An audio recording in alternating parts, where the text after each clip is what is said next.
Big debate of the hour in a key diplomatic engagement. The External Affairs Minister S. Jaishankar held a phone call with U.S. Secretary of State Marco Rubio amidst heightened focus on India-U.S. economic ties.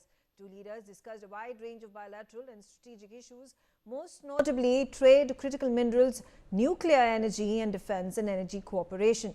External Affairs Minister S. Jaishankar described the interaction as a good conversation, confirming that both sides agreed to remain in close touch on trade and related matters going forward. Now, this phone call comes at a key juncture in the U.S.-India relations, a moment when bilateral trade negotiations have been ongoing for more than a year now, with the aim to produce a comprehensive agreement.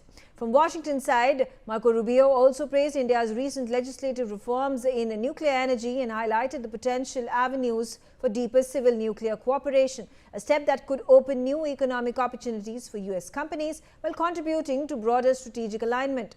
Interestingly, the call comes less than 2 days after the newly appointed U.S. ambassador to India, Sergio, reaffirmation of India-U.S. ties, calling India an essential partner, leading to the question, are India and U.S. now nearing an end to an impasse? More importantly, how trustful can India be of United States of America, which is led by U.S. President Donald Trump? Let's open up this discussion. Ambassador Basuti Mukherjee, there has been an announcement in the beginning of the week that has been made by none other than the U.S. ambassador to India, Sergio, that invites are now open for India to be part of the Pax Silica, which was announced just a few months ago. We had countries the likes of Israel, UAE, Saudi Arabia, Japan, South Korea participating in it, and we had raised questions at the time, being very critical as to why was India not invited, why was India not part of Pax Silica. Do you think this is enough for the kind of difficult relations that India and US have shared in the past few months under the leadership of US President? Do you think this is this announcement that was made, and hereafter a meeting that was held where our information and broadcasting minister was in America? He held that meeting, important meeting with regards to critical minerals. There was a phone call between Jaishankar and his counterpart in the United States of America. But is this enough to patch back the relationship between both countries? Well, Megha, if you will allow me to modify your statement slightly, I have always said that we have a multi-dimensional strategic partnership with the United States, which cannot be destroyed by any one individual, including the President of the United States. And during this difficult period, as you rightly pointed out, we have continued to engage with the Americans and the Americans with us at different levels on different issues. So therefore, I was never pessimistic that President Trump would succeed in completely destroying this bilateral partnership, which both countries had worked very hard to raise it to the level to which it was at the fag end of the Biden presidency. However, it would appear that the arrival of the US ambassador, who apparently enjoys a very good relationship with President Trump, has resulted in a lot of forward movement, which is very, very welcome to both sides.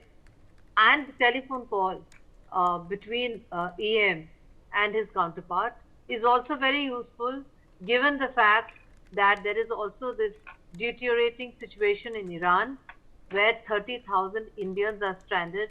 There is no internet. There is a complete blackout. We don't know how to get them back, etc. We would at some point, since President Trump is saying be ready for action, we would have to engage with the Americans to see how they can help us in flying our Indians back safely to India. So it's a very good thing that this telephone conversation has taken place. It is hoped that it would become a regular process, maybe once a week. And I hope it would be followed by a friendly telephone conversation between President Trump and our Prime Minister, which would give the thumbs up to the trade deal, which has been actually ironed out. It just needs President Trump's approval. And yes, I agree with you that that was very significant, that we should be included. And it was completely incomprehensible to all of us who follow in Indo-American relations as to why in the first place we were excluded unless it was to give us a signal or to pressure us on the FTA. I'm sure Dr. Sharad Kohli would have more to say on that. Okay, all right. Before I go to Dr. Kohli, let me also get in Raymond Vickery to get an American perspective on the things that have happened in the last 3 days. Sergio taking charge as the U.S. ambassador. It is unprecedented in the 30 years where we have actually seen an American ambassador before having presented his credentials actually calling out international and domestic media to cover his speech. So he made this grand gesture, made a 10-minute speech, and it was covered by all media outlets. This is something that is unheard of up until now when Sergio came in India and took charge. So do you think this is once again a style that is being copied and followed as his leader, U.S. President Donald Trump, who breaks protocol all the time? Well, thanks very much for having me and allowing me to comment on this. In order to wage long-term peace and prosperity, you have to have a strategy based upon principles, and you have to have partners.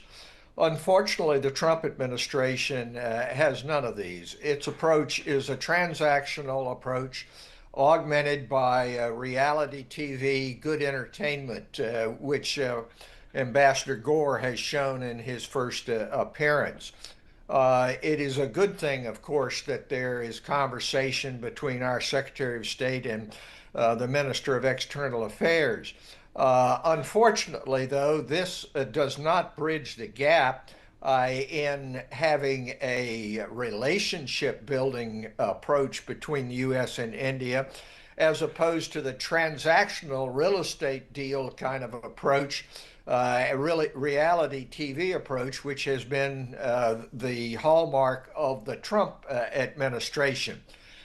In some aspects, it's unfortunate that Indian foreign policy somewhat mirrors that of the United States, in that it seems now willing to take this transactional approach, if you will, to the relationship.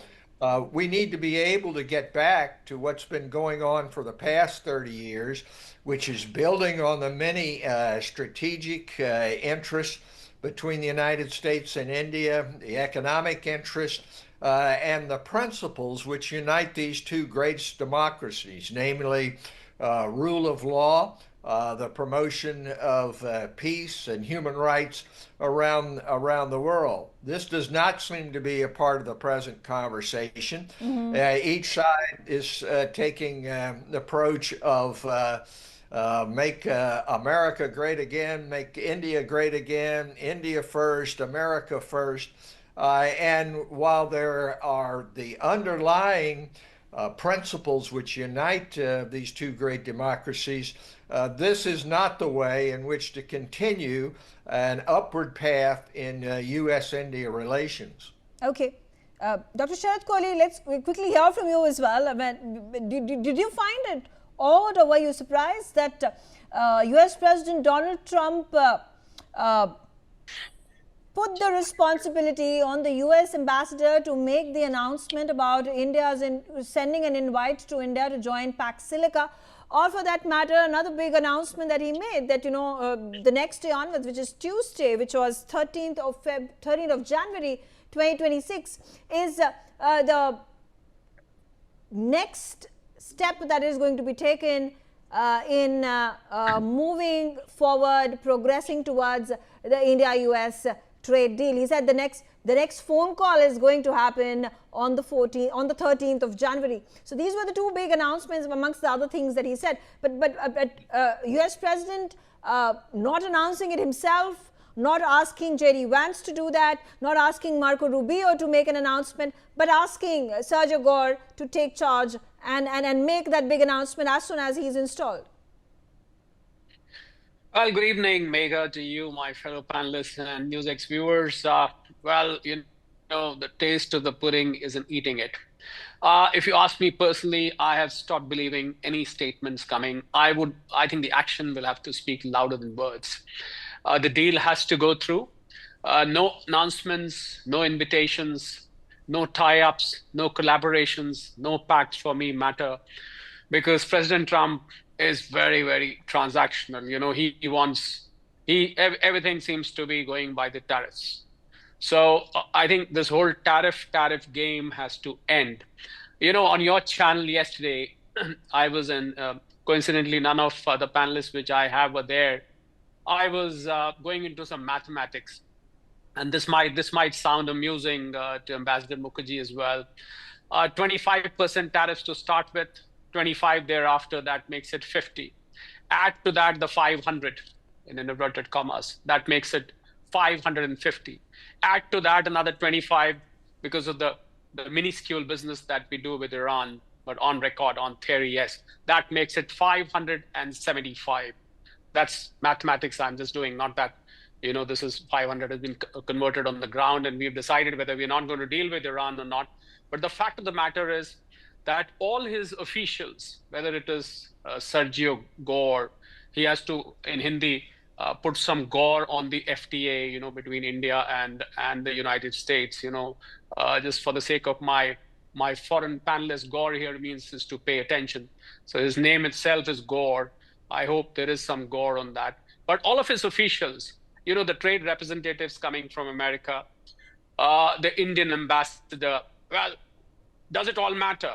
Because the big man there has to finally call the shots. So these announcements for me are just words. It has to convert to action, which is the deal. 6 rounds of talks happened.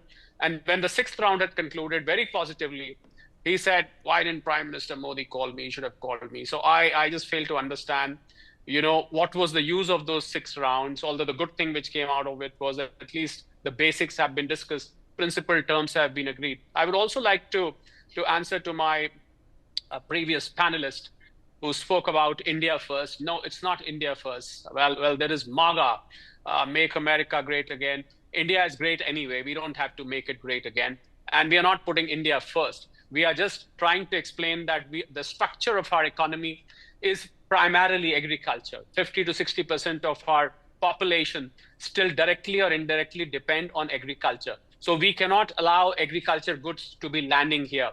Genetically modified crops are banned in our country. We cannot allow a banned product to be sold in our country. Okay. It's not a question of putting India first at all. I just, with my humble apologies to my previous panelists, I would like to clarify. It's America first, which has been put, in fact, America first is being put across the world with every single country that America is dealing right now. It has been America first at all times. I've got a long list of countries and I can burn away the rest of your show time if I start describing how America first has been used in a very, very selfish manner. Mega.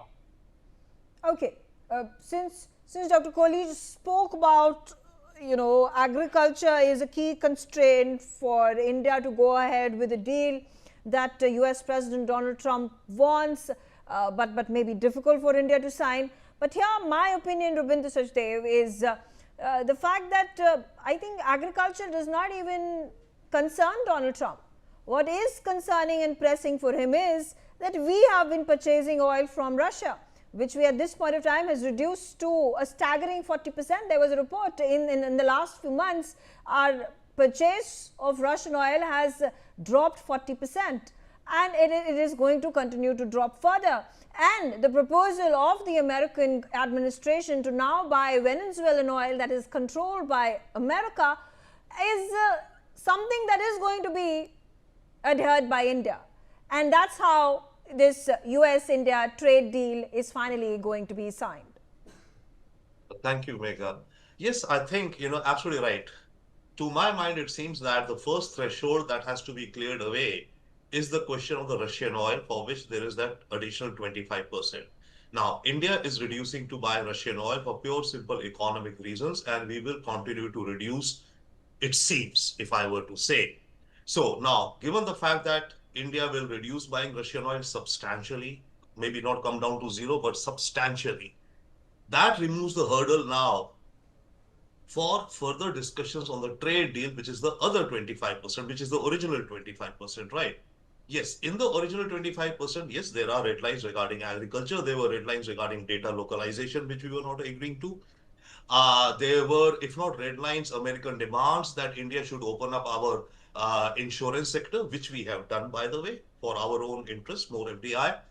That there should be reform for the nuclear liability bill, which also we have done, and which also, in any case, we should have done for our own interest. So the point is that in some of these outstanding issues, we have adjusted where we think it's in our interest. Fair enough, they may be pressing us, but we do think it's needed for our own interests also.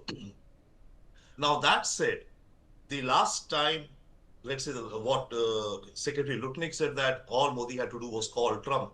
There is a flaw in that method. The deal was not finalized as to what percentages we will open up or not open up, etc. The point is, Trump wants to negotiate those exact numbers or aspects with the other leader. That is Trump's style. So when Lutnick said that everything, the table was set, all Modi had to do was call Trump and say, switch on. No, Modi had to call Trump.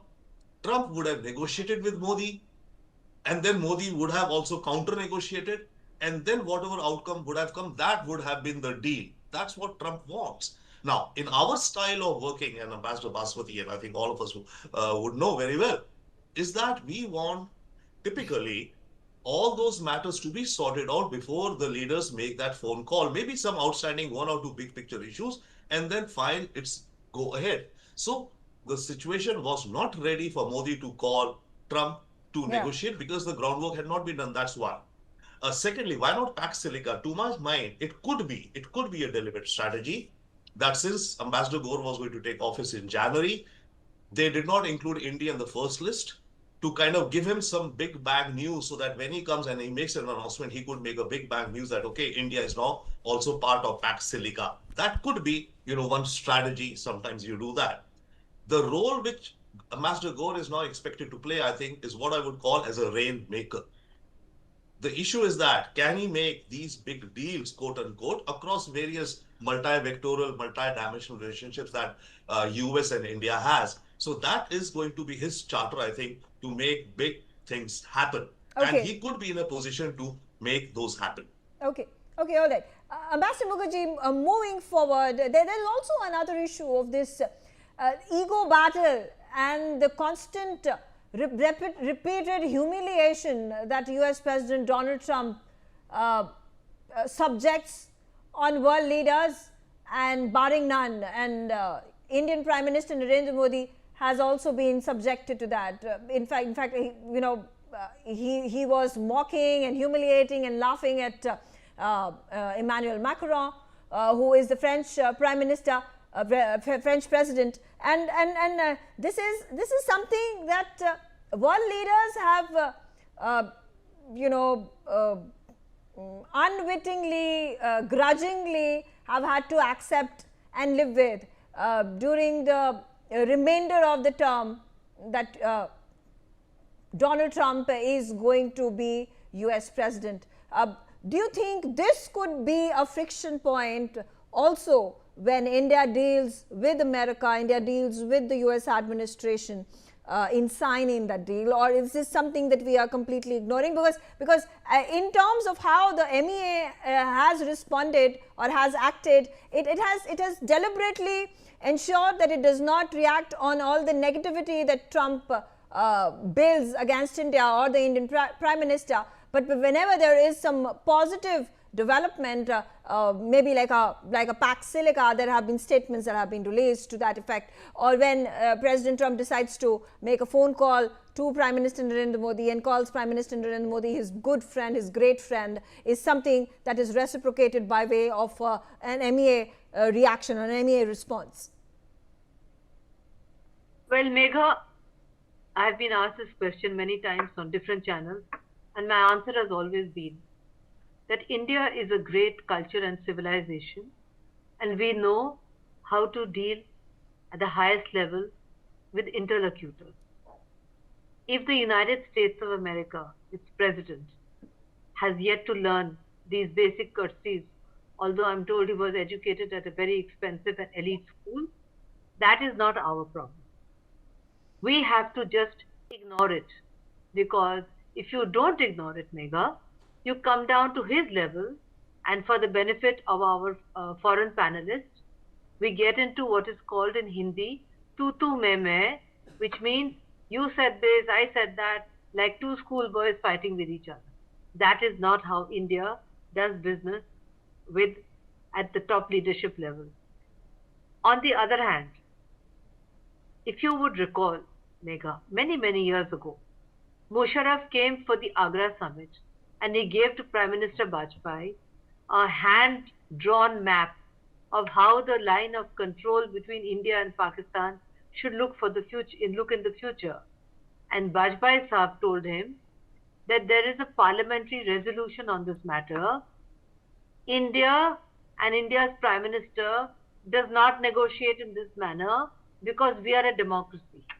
I would have expected the United States President, being from the world's oldest democracy, negotiating with the world's largest democracy, to understand that our Prime Minister is not empowered by the Indian Parliament and the Constitution to give away or to change fundamentals which have been decided at Parliament. That includes, for instance, this whole issue of genetically modified stuff, and that also includes the fact that the Indian Prime Minister cannot give away the fundamental livelihood and Indian farmers who make up 60%. This is not an autocracy. It doesn't function like that. And Prime Minister, no Prime Minister would survive if he did that. So, if he's expecting us to bow and scrape before him, the answer to that, Megha, is for 188 years, we were under colonial rule. We never bowed and scraped before our colonizers. Now, so many years after independence, Megha, Trump should be told India did not bow and scrape. While it was a colony, India is not going to bow and scrape. Now, do your worst. It doesn't matter. You're finished in any case after the midterm. Okay, all right. Coming back to you, Mr. Vikri, with regards to these developments, you think the India-U.S. trade deal is something that is going to conclude in the next 6 months, or at least the latter half of the year? And do you think there is now the potential of lifting those additional tariffs that have been imposed, 25% tariffs that have been imposed on India for purchasing Russian oil? Well, the whole business of Trump relying on tariffs is a form of insanity. There is nobody in mainstream economics who believes that this unilateral enforcement of tariffs either promotes domestic growth and prosperity or international. So what we're dealing with is really an irrational approach to international affairs, which harkens back to the old real estate development background of President Trump, that you can have a transaction in which presumably he comes out on top, and you go forward from there. Eventually, there has to be some amelioration of this approach. And what has happened with other countries who are less principled than India is that they have basically tried to ameliorate what is really an untenable approach to international economic matters. So yes, there will be some outcome, but President Trump isn't looking at this in terms of an outcome which promotes long-term peace and prosperity. He's looking at it as a transaction in which he comes out on top. The approach then has to be one which continues to be principled, as has been indicated, but has to be broad enough that the interest of world peace and prosperity are promoted. So it's time for India to step up and not just figure out how to work around this aberration in U.S. foreign policy, but how it can provide leadership based upon the principles of democracy, rule of law, promotion of peace that India has adhered to. Okay, all right. But then again, talking about tariffs, obviously the president is gloating around saying that the tariffs that have been collected as revenue within the United States administration, exchequer is going to be helping build the biggest, the most lethal military establishment in United States of America across the globe, because he keeps giving warnings to Greenland that it is going to annex it and it would not mind using military force. The likelihood of NATO at the brink of complete disarray, collapsing of the NATO at this point of time, it's a big question mark over there. But also it has done some good, because countries, unions that were up until now dilly-dallying about signing a free trade agreement with India, whether it is TEPA, or we talk about European Union FTA, or we talk about United Kingdom, even Canada, at this point of time are running towards India and very, very eager to sign those trade deals, those FTAs. So some good has come of it, and in the larger scheme of things, at this point of time, perhaps beneficial for India as well and Global South, that these traditional blocks that have been created that only benefit the West, only benefit Europe and America, for example NATO, or for that matter traditionally United Nations, that US President Donald Trump has completely shunned himself away from,